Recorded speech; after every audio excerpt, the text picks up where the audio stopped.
All right, today we are diving into the story of one of history's most iconic figures, Cleopatra, the last pharaoh of Egypt.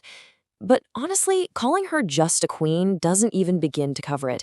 She was a brilliant strategist, a political powerhouse, and a woman whose story of ambition and power is still absolutely captivating thousands of years later.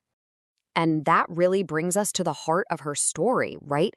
How on earth did one woman manage to go head to head with the mighty Roman Empire and create a legend so powerful that we're still talking about it today? So, to understand the queen, we've got to start with the girl.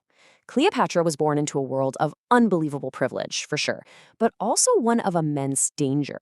I mean, her family, the Ptolemaic dynasty, was notoriously treacherous. Relatives were constantly fighting, and yeah, even killing each other for the throne. So, from a really young age, Cleopatra learned a crucial lesson: knowledge is power. While most women at the time were denied any kind of real education, she got the best of the best. She studied everything: politics, science, math, literature, history, you name it. She wasn't just being groomed to wear a crown, she was being trained to outthink and outmaneuver every single person who might come for her. And one of her biggest assets? Her mind for languages. It said she spoke at least 7 of them fluently. But here's the real kicker. She was the very first ruler in her Greek-speaking dynasty, a dynasty that had ruled Egypt for 300 years, to actually bother to learn the Egyptian language. That showed an incredible connection to her people, something none of her ancestors had. So when her father died, Cleopatra was just 18. The will said she would rule, but there was a catch. She had to share the throne with her little brother, Ptolemy XIII, who was only 10 years old. And you can probably guess what happened next. His advisors immediately started plotting against this strong, brilliant young queen, and pretty soon she was forced out of her own palace and into exile. But if you think she was just going to accept defeat, well, you don't know Cleopatra.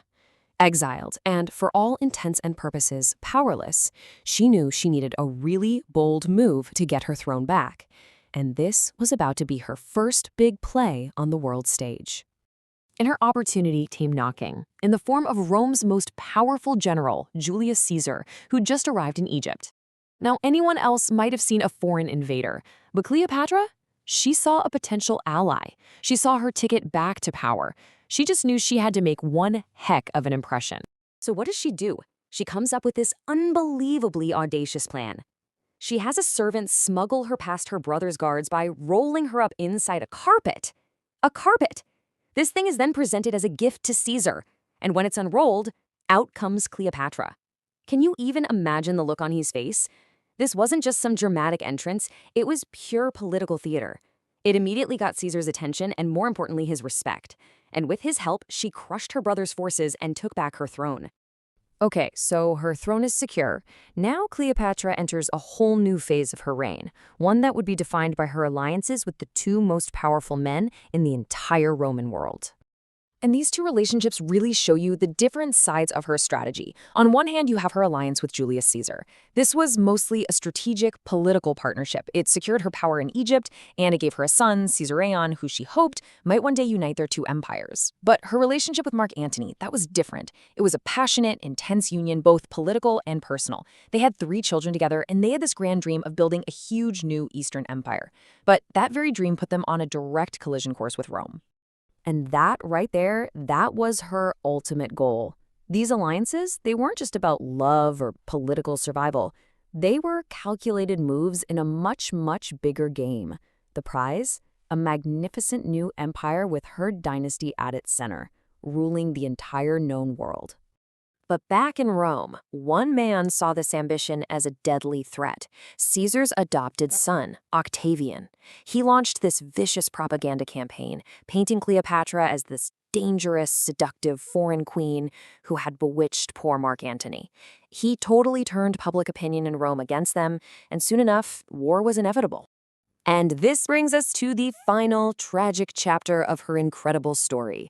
The dream of that new empire was about to be tested against the full might of Rome, led by a man who would stop at nothing to destroy her.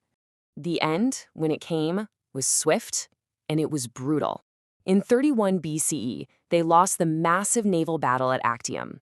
Less than a year later, as Octavian's armies were closing in, Antony got false news that Cleopatra was already dead. In despair, he took his own life. He ended up dying in her arms, leaving her to face their enemy all alone.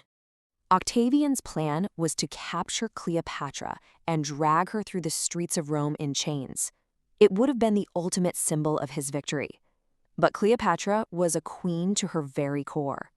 There was no way she would ever allow herself to be humiliated like that. So in her final hours, she made one last, powerful strategic decision. She would be the one to write the ending to her story. She dressed herself in her finest royal robes, and then, according to the legend that has lasted for centuries, she had a poisonous snake, an asp, smuggled to her in a basket of figs. Now, for the Egyptians, the asp was a symbol of divine royalty. So by choosing this death, she wasn't just ending her life. She was making a final, sacred statement, asserting her status as a goddess, even in her final moments. Her death was truly the end of an era.